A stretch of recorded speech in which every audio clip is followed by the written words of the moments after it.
దేవుని నామమునకు మహిమ కలుగును గాక. మరియు ఉదయకాల సమయంలో ఒక మిషనరీ గురించి మనము తెలుసుకుందాం. యేసుక్రీస్తు వారి యొక్క 12 మంది శిష్యులు ఒకరైన అపోస్తలుడైన తోమా గురించి మనము స్పష్టంగా తెలుసుకుందాం. ఈ తోమా గారి యొక్క పేర్లు మనం చూసుకున్నట్లయితే అనేకమైన పేర్లు ఉన్నాయి. దిదుమ అని, సెయింట్ థామస్ అని, భారతదేశపు అపోస్తలుడైన పౌలు అని, పునీత థామస్ అని, డౌటింగ్ థామస్ అని అనే పేర్లు ఉన్నాయి. డేట్ ఆఫ్ బర్త్ గురించి మనం చూసుకున్నది ఎక్కడ ప్రస్తావించలేదు, కానీ ఆయన గలిలయ ప్రాంతంలో ఆయన జన్మించి ఆయన జీవనాన్ని కొనసాగించిన బైబిల్ స్పష్టంగా తెలియజేస్తుంది. మినిస్ట్రీ ప్లేస్, దర్శన స్థలం మనం చూసుకున్నట్లయితే భారతదేశంలో మొదటి శతాబ్దంలో 52వ సంవత్సరంలో కేరళ మలబార్ తీరంలో మద్రాసు ప్రస్తుతం పిలువబడుతున్న చెన్నై ప్రాంతంలో ఆయన సేవ పరిచయం చేశారని చరిత్ర చాలా స్పష్టంగా తెలియజేస్తుంది. ఆయన ఒక వ్యక్తిత్వం గురించి మనం చూసుకున్నట్లయితే యోహాను సువార్త 11వ అధ్యాయం 16వ వచనంలో యేసుక్రీస్తు వారికి ఒక నమ్మకమైన మనుష్యుడు, ఒక నమ్మకమైన అనుచరుడుగా తోమా గారు తన జీవితంలో తన నమ్మకత్వాన్ని యేసుక్రీస్తు వారికి నిలబెట్టుకున్నాడు. రెండవదిగా అదే యోహాను సువార్త 14వ అధ్యాయం 1-5 వచనాలను చూసుకున్నట్లయితే ఆయన ఒక పరిశోధనాత్మక విద్యార్థిగా అక్కడ పరిగణించబడి, అంటే తనకు తెలియని విషయాలు నాకెందుకులే అని వదిలేయకుండా అది ఎందుకు నమ్మాలి, ఎందుకు విశ్వసించాలి, ఎందుకు తెలుసుకోవాలని ఒక డౌట్స్ తోటి యేసుక్రీస్తు వారు నిరంతరం అనేకమైన ప్రశ్నలు అడుగుతూ తనలో ఉన్న డౌట్స్ అన్ని కూడా క్లారిఫై చేసుకొని ఏదైనా కొత్త విషయం నేర్చుకునే వాళ్ళని ఆశతో తపనతో తోమా గారి యొక్క వ్యక్తిత్వం అనేది ఉండేది.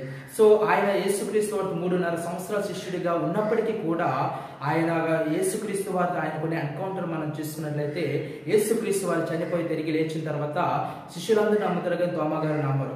అప్పుడు యేసు తోమాకి ప్రత్యక్షమయ్యి యోహాను సువార్త 20వ అధ్యాయం 26-29 వరకు మనం చూసుకున్నట్లయితే అవిశ్వాసవి కాక విశ్వాసవి కమ్ము, నీవు నన్ను చూచి నమ్మితివి, చూడక నమ్మిన వారు ధన్యులు అని యేసుక్రీస్తు వారు ప్రస్తావించడం జరిగింది. యేసు యొక్క దైవత్వం లేక యేసు యొక్క దైవత్వం గురించి స్పష్టమైన ప్రకటన తను తెలుసుకుని యేసుక్రీస్తు వారికి నిజమైన రక్షకుడని తెలుసుకుని ఆయనతో ఎన్కౌంటర్ అయిన తర్వాత తోమా గారు చెప్పిన యేసుక్రీస్తు వారి గురించి చెప్పిన మాట ఏమిటంటే, నా ప్రభువా నా దేవా. అంటే యేసుక్రీస్తు అని ఎంతగా ఆయన తెలుసుకొని ఉన్నాడో ఆ మాటల్లో మనము స్పష్టంగా తెలుసుకోవచ్చు. సో అపోస్తలుడైన తోమా భారతదేశానికి వచ్చి కేరళ ప్రాంతంలో మలబార్ తీర ప్రాంతంలోని మద్రాసు ప్రాంతంలోని యేసుక్రీస్తు వారి యొక్క సువార్త విస్తృతంగా ప్రకటించి అనేకులని క్రీస్తు అనుచారులుగా, క్రీస్తు కోసం అనేకులని ఆయన ఈ క్రీస్తుని వెంబడించే వారికి అనేకమైన శిష్యులను తయారు చేశాడు. అనేకమైన సంఘాలు కట్టి ఉన్నాడు. 7 లేదా 8 సంఘాలు కట్టి ఉన్నాయని చరిత్ర చాలా స్పష్టంగా తెలియజేస్తుంది. ఇప్పటికీ ఆ సంఘాలు ఆ ప్రాంతాల్లో కూడా ఉన్నాయి, మనుగడలో ఉన్నాయని కూడా మనం గ్రహించుకోవాలి. యేసుక్రీస్తు వారి యొక్క ఆ యొక్క తోమా గారి యొక్క పరిచయం మనం చూస్తున్నట్లయితే ఆయన ఒక యూదుడు, ఆయన యొక్క మాతృభాష ఏమిటంటే సిరియన్ అరమిక్. ఇదే ప్రభు యేసుక్రీస్తు వారి యొక్క మాతృభాష. సో భారతదేశంలో తోమా గారు తన శిష్యులకు కూడా యేసుక్రీస్తు వారు చేసిన మాతృభాషలోనే ఒక ప్రార్థన అనేది అలవాటు చేయడం జరిగింది. సో ఆ భాషలోనే వారు అరమిక్లోనే ప్రార్థన చేసేవారు కనుక కాలక్రమేణా వాళ్ళ సిరియన్ క్రిస్టియన్స్గా కూడా వాళ్ళు గుర్తించబడ్డారు. వీళ్ళనే థామస్ క్రిస్టియన్స్ అని కూడా పిలువబడతారు. కనుక యేసుక్రీస్తు వారి గురించి విశేషమైన సేవ కృషి చేసిన తర్వాత ఆయన మరణం గురించి మనం చూస్తున్నట్లయితే మద్రాసు ప్రాంతంలో పెద్దకొండ అనే ఒక ప్రాంతంలోని ఆయన ఏకాంతంగా వ్యక్తిగతంగా ఆయన ప్రార్థన చేస్తున్నప్పుడు తోమా గారు కెట్టని కొంతమంది మనుషులు వెనక నుండి వచ్చి బల్లెంతో ఆయన పొడిచి బలిత్యాగం చేశారు. హతసాక్షిగా తోమా గారు హతసాక్షి అయ్యున్నారు.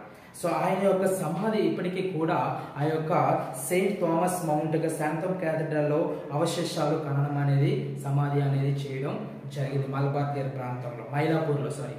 సో అవశేషాలు తర్వాత 4వ శతాబ్దంలో అవశేషాలు ఇటలీలోని ఓర్బనాకు రవాణా చేయబడ్డాయి అని చరిత్ర చాలా స్పష్టంగా తెలియజేస్తుంది. సో ఈ అపోస్తలుడైన తోమా గురించి మనం తెలుసుకున్న విషయాలు, అయితే మన జీవితంలో మనం నేర్చుకోవాల్సిన విషయం ఏమిటంటే, మనం ఏమి చేస్తున్నామో దాన్ని ఎందుకు చేస్తున్నామో మనం తెలుసుకోవాలి.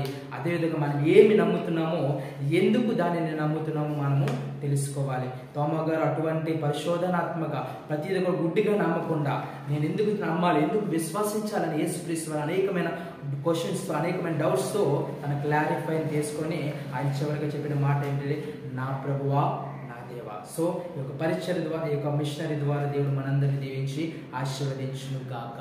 ఆమేన్.